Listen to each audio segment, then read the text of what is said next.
আসসালামু আলাইকুম। আমি এখন মানছি দারুণ মজার একটা ড্রিঙ্ক, দেখতে যেমন সুন্দর, এই গরমের দিনে খাইতে তার চেয়েও বেশি মজা। তৈরি করা খুবই সোজা, তো আসলে দেখি শুরু করা যাক। আমি এখানে কিছু তরমুজ নিচ্ছি, এইগুলাকে আমি এখন ব্লেন্ড করে চিপে রসটা বের করে নিব।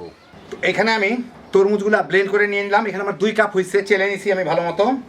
2 কাপের সাথে আমি এখানে আধা কাপ থেকে একটু কম, 1 টেবিল চামচ কম কর্নফ্লাওয়ার মিশাবো। চিনি দেওয়া দরকার নাই, তরমুজটা যথেষ্ট মিষ্টি ছিল। কারণ এটা মিশাই এটাকে আমি জাল দিয়ে ফুটায় নিব, বলক এসে গেলেই হইল। আর এইভাবে একটু নাড়ার উপরে রাখবো। আমি লো আর মিডিয়ামের মাঝামাঝি জাল দিব যাতে তলায় লেগে না যায়। অল্প রস জুস 3-4 মিনিটের মধ্যে এটা বলক এসে গেছে, এই যে দেখেন। এখন আমি এটাকে ভালো করে পাশ থেকে ছড়ায় টড়া দিয়ে ভালো মতো বলকটা নিয়ে নিব। সব দিকে ধরে সমান করে ফুটতে থাকে, দেখেন একদম ঘন হয়ে গেছে।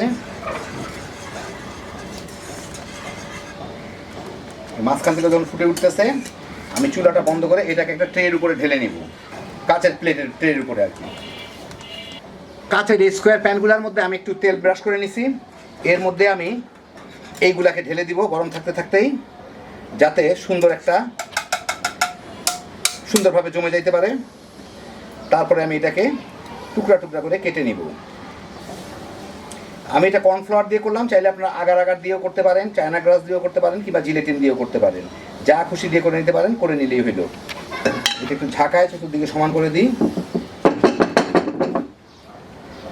ফুটটা একটু সমান করে দিই, তাহলে দেখতে ভালো লাগবে। এই কিছুক্ষণের মধ্যে এটা জমে যাবে, প্রায় এখনই প্রায় দেখেন জমা জমা হয়ে গেছে, অসুবিধা নাই। আমি এখানে একটা পাতিলে বেশ কিছু পানি ফুটাই নিছি। এর মধ্যে আমি 2 কাপ সাবুদানা দিয়ে সাবুদানাগুলোকে সিদ্ধ করে নিব। পানি কিন্তু একটু বেশি দিতে হবে, সাবুদানাগুলো আঠা আঠা মতো হয়ে যাবে। এমনিও হবে, কিন্তু একটু বেশি পানি দেওয়া ভালো আর কি।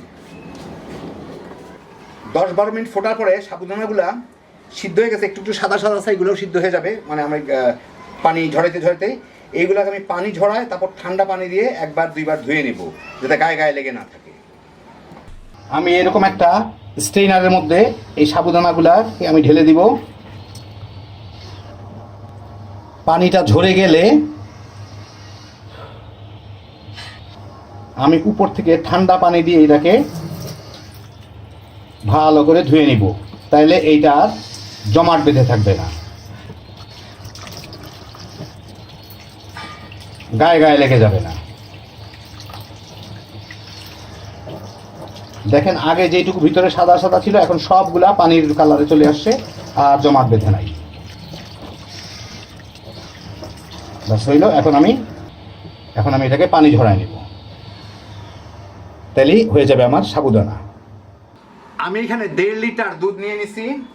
এখানে 2 টেবিল চামচ কর্নফ্লাওয়ার আছে, এর সাথে আমি একটু পানি মিলাই দুধটার মধ্যে দিয়ে দিব। সরাসরি দিয়ে দেওয়া যায় তো, কিন্তু অসুবিধা হচ্ছে যে দুধটা একটু গরম করে ফেলছিলাম আমি, সেই জন্য আমি সরাসরি কর্নফ্লাওয়ার দিচ্ছি না, আমি একটু পানিতে গুলাই দিচ্ছি। আর যদি দুধটা ঠান্ডা থাকে তাহলে সরাসরি কর্নফ্লাওয়ার দিয়ে দিতে পারেন এর মধ্যে। এখানে আমি 2 টেবিল চামচ কর্নফ্লাওয়ার দিচ্ছি, কারণ আমি এর মধ্যে কনডেন্স মিল্ক কিংবা গুঁড়া দুধ কিচ্ছু ব্যবহার করবো না, সেজন্য দিচ্ছি একটু ঘন করার জন্য। আর আপনারা যদি গুঁড়া দুধ কিংবা কনডেন্স মিল্ক দেন, তাহলে যার যার পছন্দ মতো ওগুলা দিবেন, কর্নফ্লাওয়ার না দিলেও চলবে। এখানে দিয়ে দিচ্ছি 1 কাপ চিনি দিয়ে এটাকে মিশায় এখন আমি জাল দিয়ে জাস্ট ফুটাই নিব, বলক এনে নিব, তাইলেই হয়ে যাবে।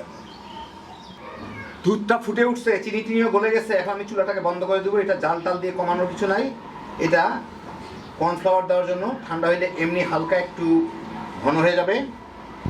এখন এর সাথে ফ্লেভার আর কালারের জন্য আমি কয়েক চা চামচ রুহ আফজা দিয়ে দিব, যার যার পছন্দ মতো দিয়ে দিয়েন। একটু সুন্দর একটা কালার আসবে, আর রুহ আফজার একটা ফ্লেভার আছে, ওইটাও থাকবে। বাস সুন্দর হালকা একটু গোলাপি হলে আমার হয়ে গেল। এই যে এখন এইটাকে আমি একদম ঠান্ডা করব, তারপরে এর সাথে আমি সাবুদানা মিশাবো। তো এটা মোটামুটি ঠান্ডা হয়ে গেছে ভালোই। এখন এটাকে আমি একটা ইয়ের মধ্যে ঢেলে নেব, গামলার মধ্যে ঢেলে নিই।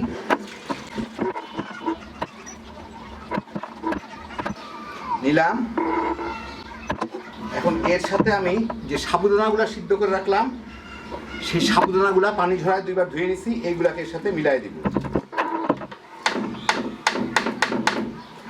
মিলাই এইটাকে আমি অন্য কোনো কিছু করব না, এইটাকে আমি ফ্রিজের মধ্যে রেখে 2-3 ঘন্টা ঠান্ডা করে নিব। তাহলে সাবুদানাগুলো কিন্তু আরেকটু ঘন হয়ে যাবে, সাবুদানাগুলো কিন্তু আরেকটু ফুলে যাবে আর কি। তো আমি এটাকে ঘন্টা 2-3 জন্য ফ্রিজে রেখে দিব, নর্মাল ফ্রিজে আর কি। তো ঠান্ডা হওয়ার পরে আমার এটা জমে গেছে, তারপর আমি ঘন্টাখানে ফ্রিজে রাখছিলাম একদম যাতে পারফেক্টভাবে জমে যায়, একদম তুলতুলে নরম হয়ে সুন্দরভাবে জমে গেছে। এখন এইটাকে আমি কেটে নিব, ছোটো ছোটো টুকরা করে কেটে নিব। চারকোনা হচ্ছে ছোটো ছোটো টুকরা করে আমি কেটে নিব এটাকে।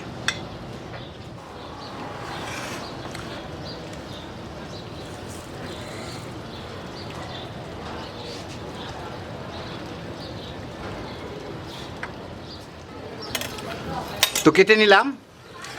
এখন ফ্রিজে রাখার পরে ঠান্ডা হওয়ার পরে এই হচ্ছে আমার সাবুদানার অবস্থা। এই যে দেখেন সব সাবুদানাগুলো তলে চলে গেছে, কিন্তু বেশ ফুলে গেছে এটা। এখন এর সাথে আমি এগুলাকে মিশাই দেব।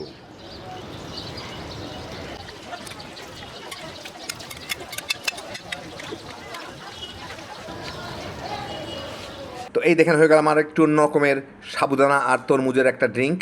এই গরমের মধ্যে কী যে রিফ্রেশিং খাইতে, একবার বানালেই বুঝতে পারবেন। তৈরি করা দেখলেন খুবই সোজা।